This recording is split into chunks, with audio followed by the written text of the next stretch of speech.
Hello students, let us discuss the word eradicate. Okay, eradicate का क्या मतलब होता है? इसका मतलब मिटा देना होता है, मिटा देना, है ना।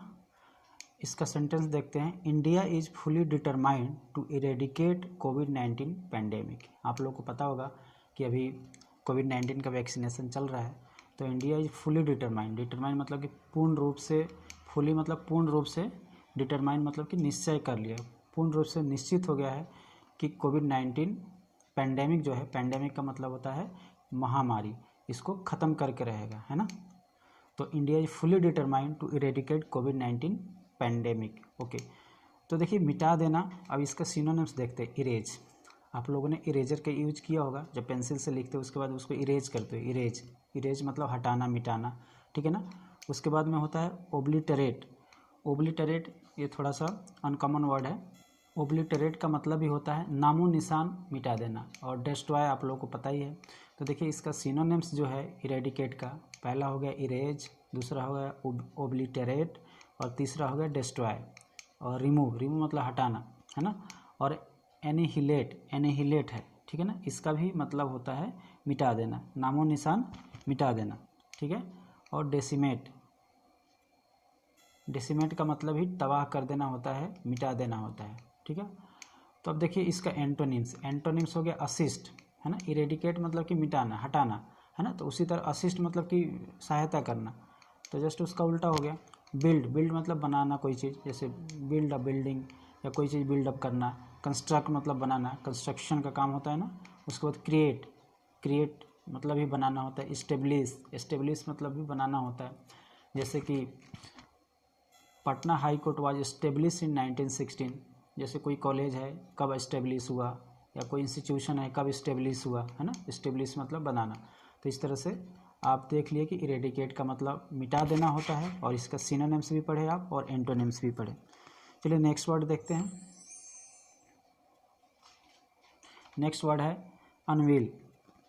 अनवील का मतलब होता है अनावरण करना। अब आप लोगों ने देखा होगा कोई जैसे बिल्डिंग या कोई इंस्टीट्यूशन, कोई ऐसा जो काम होता है उसका अनावरण किया जाता है। प्रधानमंत्री, मुख्यमंत्री, ये लोग उसका अनावरण करते हैं, अनवील करते हैं। और जैसे यहाँ पे एग्जांपल दिया गया है, MS Dhoni unveil the brand new Jersey for CSK। CSK stand for Chennai super Kings. Okay, तो उन्होंने चेन्नई सुपर किंग के लिए एक नया जर्सी का अनावरण किया, तो वही लिखा है MS Dhoni unveil the brand new Jersey for CSK।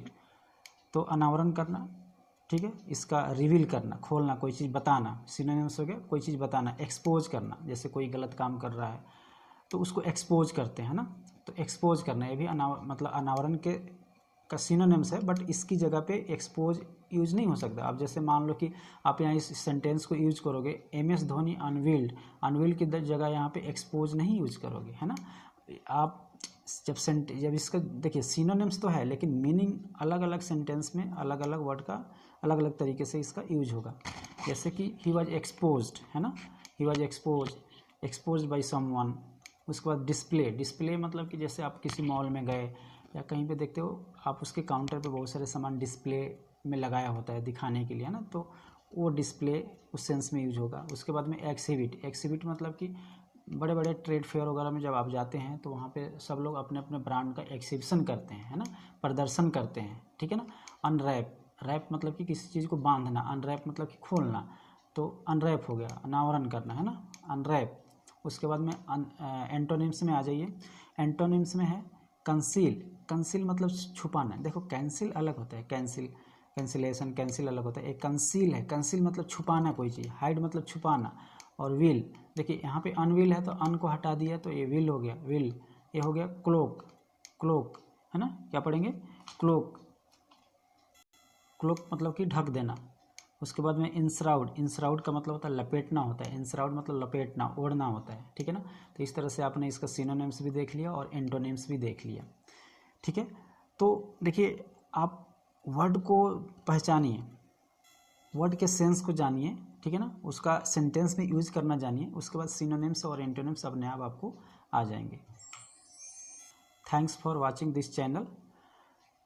आप लोगों से एक रिक्वेस्ट है कि आप लोग चैनल को सपोर्ट कीजिए, लाइक कीजिए, सब्सक्राइब कीजिए, कमेंट कीजिए और ज़्यादा से ज़्यादा शेयर कीजिए। Thanks once again.